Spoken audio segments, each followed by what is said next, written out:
In a world where an audiovisual mode of communication is everything, with us being fed information and stories from every other person's perspective, it is very easy to lose your own voice. And getting used to a communication style where we see and hear exactly what someone wants us to see and hear can also limit our own thought process. It can block the flow of our imagination and maybe also lead us to lose our perspective to some extent. I feel like books help us break that barrier by being an interactive medium that makes us as much a part of the story, and reading helps bring in that perspective that is original to us. Hello and welcome to the Panch Pod. My name is Panchsheel and this is a podcast where I talk about creativity, art and everything in between. Today's episode is all about reading and why and how you can read more. So let's just begin. We are at the halfway mark for the year, which I refuse to believe, by the way. 2020 was just now. Anyway, we're at the halfway mark of 2021 and that has made me a little introspective about why I do things and why I like doing what I like. One of the things I've always liked doing is reading. Reading, I think, gives us the ability to exist beyond just our physical selves and live lives that we may never even have imagined. It's kind of like an exercise in humility, empathy, and compassion all rolled into one. Now, this episode is not just going to be me going on and on about reading and why I love it. It's a collaborative episode where I asked people just these two questions. Why do you read? And how can one read more? So, let's just get started. Oh, okay, before I forget, I'm splitting this episode into two parts.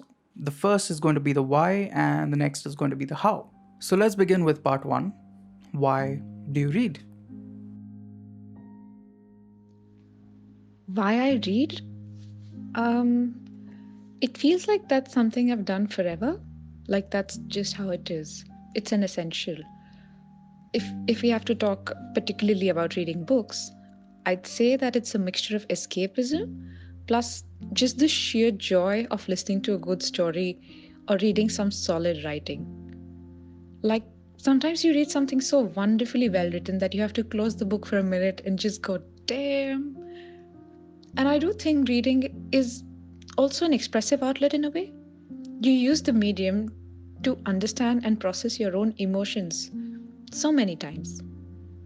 You read to let yourself understand the emotions that you are feeling, to recognize your own experience and to give a name to it and to find someone who's had a similar experience. It's why people say reading tragedy helps sort yourself out, I suppose. I grew up around a lot of books, and so I always had easy access to them. Plus, my family was always very supportive. So my first ever book was Matilda, and I was really young when I read it. But I was just fascinated that when I read, it's like a whole movie playing just in my head that only I am watching. So that's how it started. Yeah, I was always like a little introverted also. So I guess I preferred reading over, going out and playing. Every time I was sad, every time I wanted to maybe zone out a little, every time I wanted to learn more, I was bored, I would just turn to books. When I was younger, I was a huge reader, but as I grew up, I lost the practice. So a couple of years ago, I got back into reading. One, to just get into the habit again. And second, because I'm a writer and it helps to read if you want to write better. If I were to narrow down years of my experience, then the top reason that comes to my mind is escapism. I enjoy taking a break from my current reality by reading books because they help transport me into a more creative alternative, if that makes sense. The idea of living in a make-believe world and with those make-believe characters for as long as I pleased seemed very appealing to me. So anytime I wanted to take my mind off people, work, or just the general feeling of helplessness in today's world, then I resort to reading books to be transported into a happier place. The second reason, and the more important factor, is that it helped nurture my creativity and imagination. As a kid, with every world that an author was creating for me, it also meant that I was as much a part of the world's construction. Reading a book would mean that I could let my imagination take over and bring in a perspective that is honest to my own thoughts and experiences. So every reading session would be a satisfying experience of nurturing my imagination and creating something that was mine. And that factor of creating something that was mine was very liberating, to a point where I wouldn't be okay sharing my books and my authors to other people, because I felt like that was a part of my life that I wanted to be just mine. In a world where an audiovisual mode of communication is everything, with us being fed information and stories from every other person's perspective, it is very easy to lose your own voice. So getting used to a communication style where we see and hear exactly what someone wants us to see and hear can limit our own thought process and resist the flow of our own imagination, and maybe also lead us to lose our perspective to some extent.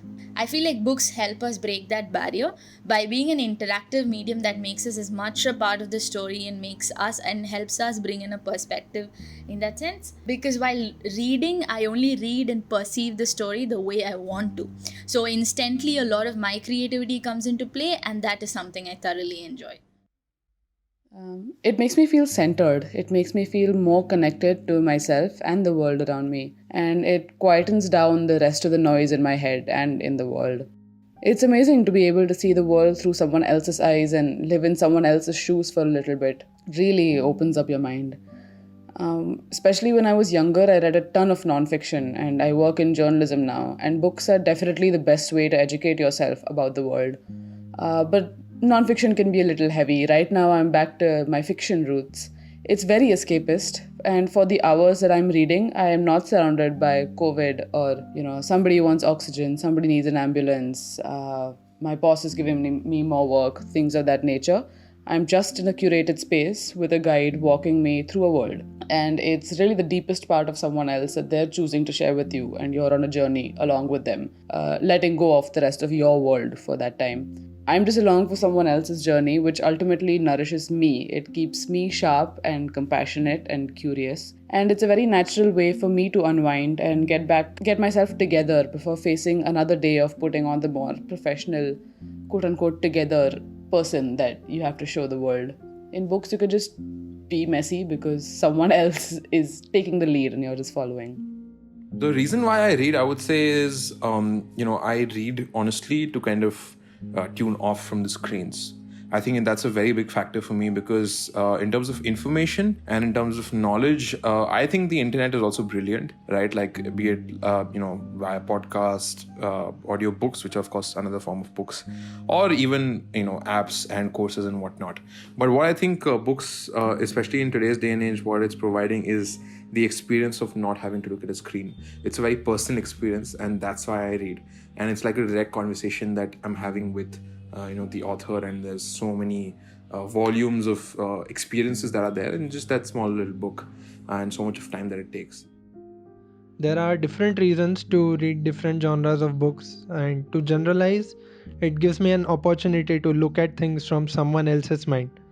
And knowing the other perspective also helps me in building my own in a certain way. The first question was, why do I read? This is a really difficult question to answer. I have been reading all my life, but I stopped for a really long time when I was in college and also in high school, I think. But I picked up reading last year because of the global pandemic. Don't know if you've heard about it, but I had a lot of time on my hands and I was very sad. I picked up an Agatha Christie, I think, and it just reminded me of how much I loved reading.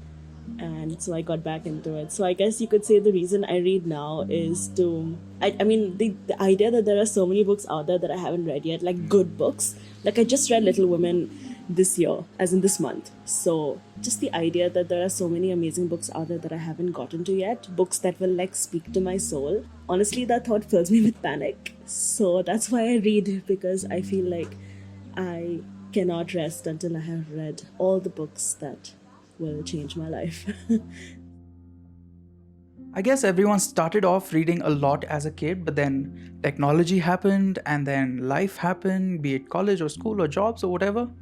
But I guess as each of us is growing up, we're all kind of going back to doing what we loved when we were kids, which I think is very cool. My reasons for reading keep changing over the years. Like right now, I'm reading a lot of anti-caste literature written by Dalit authors and authors from marginalized communities. Because I belong to one such community, and my privilege so far has shielded me from the realities of how things still are and how things were. I never really saw my people being represented in mainstream media or films or even the kind of literature that was available or being read popularly in my school or college. I guess what I'm trying to say in a long-winded way is through literature and through reading, I'm trying to figure out who I am, where I stand, and where I belong. I hope that makes sense. Yogesh Maitre, in his book Singing, Thinking, Anti-Caste, has put into words what I've been feeling, and I think this is why I'm reading a lot of anti-caste literature, especially now. What is memory? Its textual definition says that it is a faculty of the mind that restores information. But how come some communities, or at least some people, have memories of their great-great-great-great-great-grandfather, and some of us don't even know the names of our father or mother or of our grandparents, nor do we even have any information about them? How come the few who have these memories of their past are proud of it, while most of us don't even have that? Memory dies if it is not passed on to the next generation. Our communities simply do not have a bridge of communication that can lead us to the history of our families. In the absence of such community histories, sooner or later we are enslaved or found governed by those dominant and oppressive ideologies of state and society that are powerful. It is because of Dalit literature that I can imagine the historical self of my grandparents and come to an understanding of their circumstances, struggle, and survival. It is because of this literature that I can feel respect for their existence. It is in these fractured memories and painful lives that Dalit writers have found a sense of belonging and history. And it is in this textual memory that I find the abode of my history today. I hope that made sense. If it didn't, it's cool. Literature and reading is very personal to everyone. I was just sharing my experience. So yeah, that is why I read. The answer will probably change in a year or maybe in a month, but it hasn't changed for a very long time now. Okay, so that was a little bit serious. I took it to a little personal space, but let's move on to the how to read more part. Let's switch the music, let's put on some nice chill lo-fi and talk about how you can read more. Actual actionable steps on how to read more. Let's begin. Reading more is something that I've tried and been quite unsuccessful at. Sometimes, say, even if I try to read an article online, I begin it, but then I tend to bookmark it and say, I'll come back to it on a rainy day. And then I just go back to Instagram to scroll for easier dopamine. I suppose the only thing that's actually worked in getting me to read as an adult is not berating myself for not reading enough. And I just started carrying a book around with me and reading it whenever I could, like I did when I was a kid. For instance, when I'm waiting for my food to arrive in a restaurant or a cafe, when I'm sitting in the tram or even in the kitchen after I give tadka and before I put the sabzi in, finding 5 minutes or 30 seconds of time to squeeze in a sentence or two. It's gotten me through a lot of books. Second question was that how do I ensure that I keep reading? So I actually had gotten pretty bad at it once I grew up, once high school started, once college started specifically, because other things took priority, I guess, but I would always miss that part of me. So I kind of started from scratch again, wherein I would take baby steps. Like I would, specifically try, make it a point to read at least one chapter, 10 pages every day, that kind of a thing. And I tried e-reading also, but that's totally not my thing because I'm not that comfortable, even though it's like more eco-friendly and stuff. But yeah, so I made it a point to, maybe at least read one book a month, which was a huge gap because earlier I used to finish books overnight. So I started taking baby steps all over again, and I used to set reminders in my phone that today you have to read and all of that.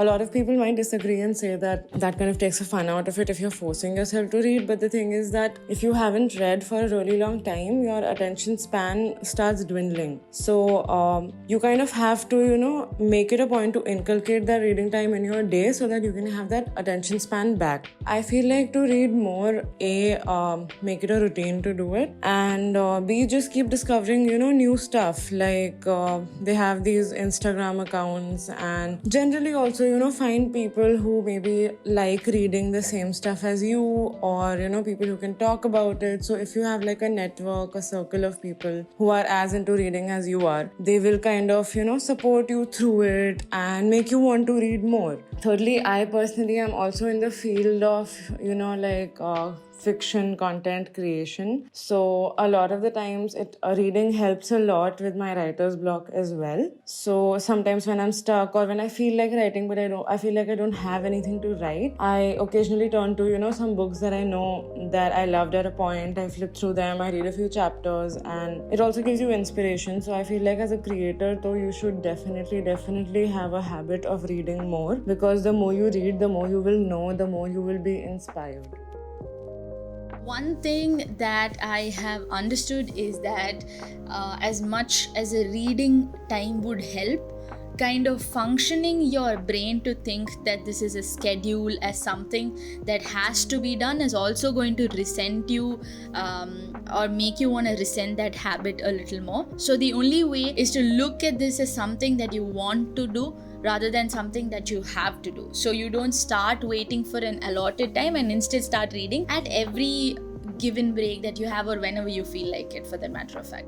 I also try to come up with a reward system because I have a lot of books that I want to read already, but I am a little lazy to read them. So I say that for every book that I already have that I finish, I can gift myself with a new book that I want to read. So this way it's almost like one for the heart, one for the soul. So I can also finish my existing collection and soothe my soul with the new ones that I want to read. So, of course, there's it's almost become a cliche now that people order 8 books at a time and they don't read a single one. But I think for me, what's the scenario now is that I kind of order 3 books at a time and I kind of start parallelly with all 3 of them, right? Like there are 3 books that I start and I pick up one, like whatever interests me the most, I pick up with that, I read that fully and then I complete the other 2. So I take it like a step-by-step sort of a thing, although I start with a very rugged approach, but I don't order too many in one go. I think that's key in this regard. But yeah, that's how I consume more books. It's off to this 3-pronged approach. Whatever suits me the best, start with that and then commit to the other 2. I order books that I think and I know that I'll read, because oftentimes the premise or the synopsis might seem something that may interest you, but you don't have the intention of reading. But I buy the books with the intention of reading, and sometimes to decorate my screen on Zoom calls. Yeah, that's about it. So for me, it is quite simple. You keep doing something if it is successful in getting a hold on your attention. So fiction is a great way to begin actually, because it is not factual first of all, and it has an end. So you are curious to get to that end. So you finish that book. So I think it is a good way to cope up with times when you don't tend to read much. The way I read more is by keeping myself motivated. I watch a lot of content around books. I watch a lot of YouTubers and TikToks and stuff that people create about books, so that keeps me motivated. I get distracted too much while reading, which I think happens to a lot of people. I tend to buy the audiobook so I can listen to it while reading, so my mind stays in one place, or I can even switch between them if I'm not feeling like physically reading my book. The biggest piece of advice I would have for someone who wants to read more is to start small.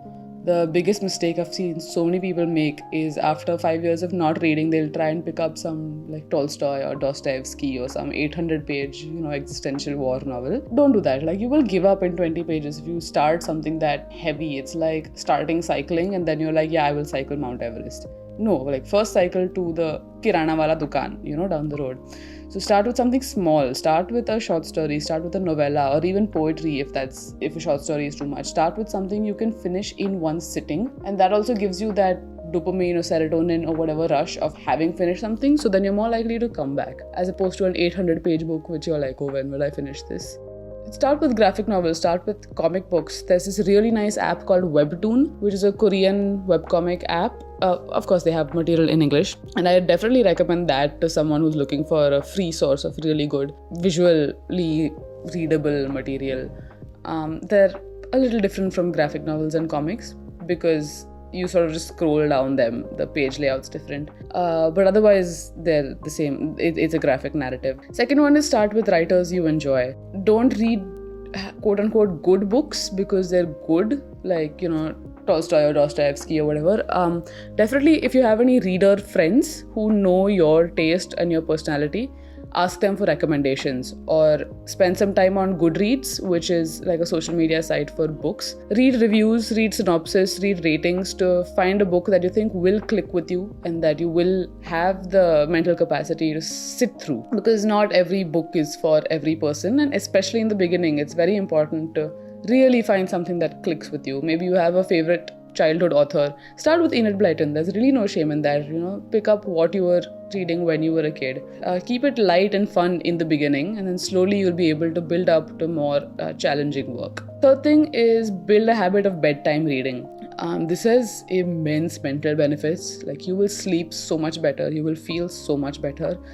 But that aside, it's easier to build this reading habit when you don't have something else happening after your reading session. You can sort of just drift off, and reading is very meditative, so there will be a point where once you're deep enough in it, you will just drift off. But it's like, if I'm reading at 8 o'clock in the morning and then at 9 o'clock I have to start my work day, I can't really get into that flow that good reading is made out of. So even, 20-30 pages at the end of a day, they build up to something much bigger.